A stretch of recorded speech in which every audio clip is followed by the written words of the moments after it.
Bismillahirrahmanirrahim. Alhamdulillahilladzi anzala al-Qur'ana fi lailatin mubarakatin. Wassalatu wassalamu ala nabiyyil munazzal alaihi al-Qur'anu tanzila liyaqra'ahu ala nasi ala muksin. Tuan-tuan, puan-puan, saudara dan saudari sekalian, bertemu sekali lagi dalam siri Tazkirah Jumaah kali yang ke-20. Semoga tuan-tuan dan puan-puan sentiasa dalam rahmat Allah Subhanahu wa taala. Pada hari ini kita bercakap tentang orientasi bagaimana Al-Quranul Karim, sebuah kitab yang cukup hebat yang diturunkan daripada Lauh Mahfuz kepada langit dunia Baitul Izzah dan kemudian diturunkan kepada Nabi Muhammad sallallahu alaihi wasallam dalam pelbagai bentuk wahyu yang diilhamkan, yang diwahyukan, disampaikan malaikat Jibril selama 23 tahun kurang lebih secara berperingkat-peringkat. Tuan-tuan dan puan-puan, saudara sekalian, kadang-kadang kita terlepas pandang kenapa Al-Quran itu tidak diturunkan secara sekaligus seperti mana yang diminta oleh orang-orang kufar pada masa terdahulu. Kenapa tidak boleh sahaja Quran itu diturunkan secara sekaligus hari yang pertama lengkap, kerana Quran itu sudah lengkap dalam ciptaan Allah Subhanahu wa taala yang merupakan kalamullah, perkataan Allah, the very word of Allah Subhanahu wa taala yang ditulis dalam kitab maknun di Lauh Mahfuz. Allah Subhanahu wa taala berfirman dalam surah Al-Buruj, bal huwa Qur'anun majidun fi lauhin mahfuz. Malah Quran itu adalah Quran yang mulia, majidun fi lauhin mahfuz, dalam satu lauh yang terkawal. Lauh itu dalam bahasa literanya adalah macam satu papan hitam atau papan tanda dan sebagainya. Hakikatnya lauh mahfuz bukan ilmu kita, itu ilmu alam ghaib yang kita serahkan ilmu kepada Allah Subhanahu wa taala, tetapi hakikatnya Quran itu sudah ada daripada awal sampai akhir, ditulis ataupun tertera dalam Lauh Mahfuz dalam ilmu Allah Subhanahu wa taala. Allah juga berfirman, innahu laqur'anun karim fi kitabim maknun. Sesungguhnya Quran itu adalah Quran yang mulia, karimun, dalam kitab yang terjaga.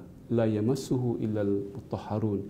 Tidak dapat disentuh atau menyentuh Quran itu dalam bentuk yang asal melainkan orang-orang yang suci, yang disifatkan oleh para ulama, para malaikat yang terpilih untuk menjaga Al-Quran dalam konteks Lauh Mahfuz.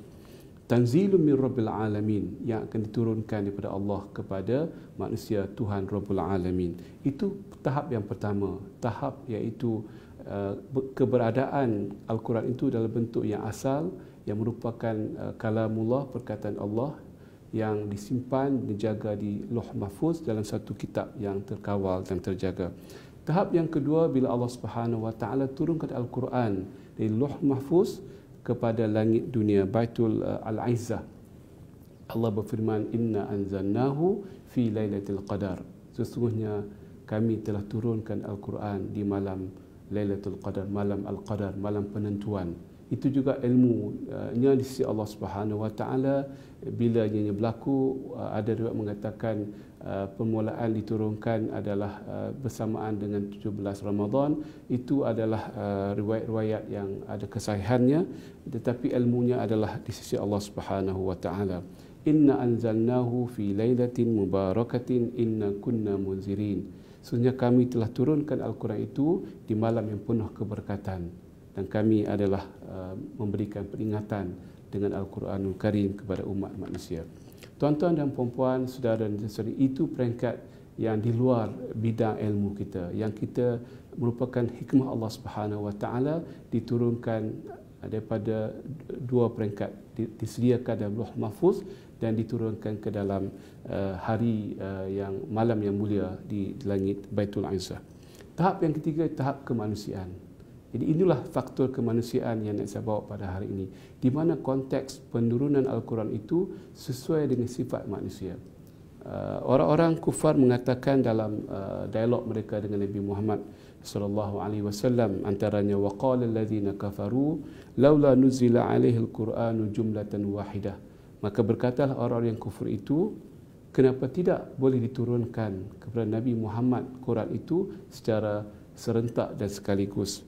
kadzalika linusabbita bihi fuadak, sesungguhnya kami turunkan secara peringkat-peringkat itu untuk menetapkan hati kamu wahai Nabi Muhammad, warattalnahu tartila, dan kami membaca dengan perlahan-lahan supaya kamu dapat membaca, mendengar dan membaca secara perlahan-lahan, berbanding dengan sekaligus, yang merupakan satu himpunan ayat dan juga mesej yang cukup berat.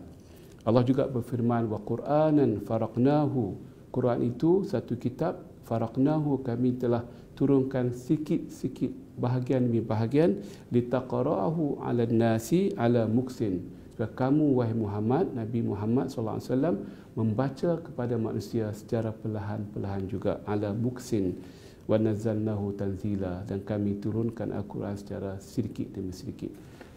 Tajuk kita hari ini, kita melihat apakah rahsia sebenarnya. Kenapa Al-Quran tidak diturunkan sekaligus hari yang pertama, sedangkan Quran sudah ada, sudah lengkap, sudah tersusun di Lauh Mahfuz, yang mana Allah Subhanahu Wa Taala boleh turunkan sekaligus di hari pertama. Tapi itulah bukan orientasi cara penurunan Al-Quranul Karim. Tuan-tuan dan puan-puan, saudara dan saudara sekalian, pada pandangan saya melihat dan saya memikir kenapa keadaan ini berlaku dalam konteks penurunan Al-Quranul Karim. Bagi saya, pandangan saya yang secara peribadi dan personal, itu merupakan satu hikmah yang cukup besar, kerana Allah Subhanahu Wa Taala ingin menunjukkan kepada kita bahawa Al-Quran itu hidup dalam masyarakat. Al-Quran itu datang dengan situasi masyarakat. Bila ada masalah, ada isu, ada pertanyaan, Al-Quran diturunkan untuk menjawab, memberikan solusi kepada kehidupan. Al-Quran bukanlah satu textbook. Textbook itu kita karang textbook, kita bagi kepada pelajar, kita baca daripada hari pertama. Quran bukanlah textbook. Quran adalah kitab panduan, hidayah, kitab yang merupakan tunjuk ajar, memberikan lampu, suluhan dan sebagainya. Dan ia kena sesuai dengan masyarakat. Dan Nabi Muhammad SAW hidup sebagai Nabi kurang lebih 22 tahun setengah atau 23 tahun, penuh dengan peristiwa-peristiwa, episod-episod yang disokong oleh Al-Quranul Karim. Dan Allah sebutkan dalam ayat yang kita baca, linusabbita bihi fuadak, kami akan sabitkan, tetapkan hati kamu dengan cara penurunan Al-Quran secara ansur-ansur, kerana dalam keadaan tertentu kamu perlukan bantuan Al-Quran. Quran diwahyukan dan memberikan kekuatan, memberikan penyelesaian, jawapan, memberikan tindak balas kepada tindakan-tindakan orang kufar dan sebagainya. Quran itu lebih berimpak kalau ia diturunkan secara situasi yang tertentu, keadaan yang tertentu, dan bukannya satu textbook yang berbentuk statik dan tidak hidup dalam masyarakat.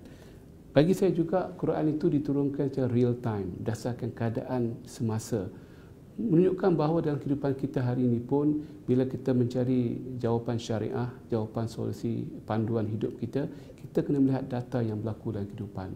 Sebab data itu memberikan satu penjelmaan masalah, dan kita kena fikir berdasarkan masalah tersebut.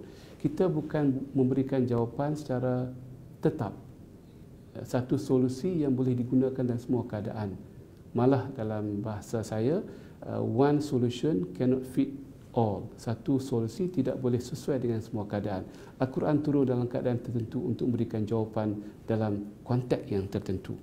Yang ketiganya adalah kontekstual. Quran mengajar kita supaya memikirkan cara kehidupan secara konteks. Al-Quran diturunkan secara kontekstual berdasarkan fakta kes yang berlaku sebelum turunnya Al-Quranul Karim. Dalam kisah Aisyah radhiyallahu anha, dalam kisah munafiqin, dalam kisah-kisah tindakan orang Quraisy kepada Nabi Muhammad, dalam kisah-kisah tentang alam sekitar, tentang galaksi, tentang alam raya, berbagai-bagai cerita, itu ada mesej yang disesuaikan dengan konteks yang tertentu. Kesimpulannya, tuan-tuan dan puan-puan, penurunan Al-Quran secara berperingkat-peringkat itu ada hikmahnya. Di samping hikmah yang disebutkan, kita mudah hafal, mudah baca, dan Nabi Muhammad sendiri mengambil sedikit demi sedikit. Dalam kehidupan kita, jangan kita gopoh. Jangan kita rasa nak baca Al-Quran, nak habiskan tanpa kita mengambil pedoman bahawa Quran kepada Nabi Muhammad pun diturunkan secara sedikit demi sedikit. Untuk Nabi Muhammad membacanya secara yang tenang, secara yang perlahan. Warattalnahu tartila, bila Jibril membaca kepada Nabi Muhammad, baca dengan bacaan yang perlahan, yang sederhana untuk menghayati hukum tajwidnya, menghayati maknanya, menghayati mesejnya. Jadi itu faedah dan hikmah yang cukup pasti ada. Yang keduanya, untuk kita menjadikan Al-Quran dan juga syariah kita sebagai satu panduan untuk sesuai dengan keadaan kontekstual berdasarkan fakta masyarakat. Al-Quran diturunkan berdasarkan kontekstual dan data masyarakat. Begitu juga minda syarah kita mesti melihat masalah berdasarkan data dan keadaan masyarakat. Mudah-mudahan tazkirah ini memberikan sikit minda baru bahawa Quran itu adalah solusi yang boleh digunakan dalam pelbagai bentuk dan keadaan. Cuma kita kena baca berdasarkan minda Al-Quran dan juga minda fakta masyarakat. Wallahu a'lam. Aqulu qawli hadza wa astaghfirullaha li wa lakum wa tubu ila Allahi fattaibu minaz zambi kama la zamba lah.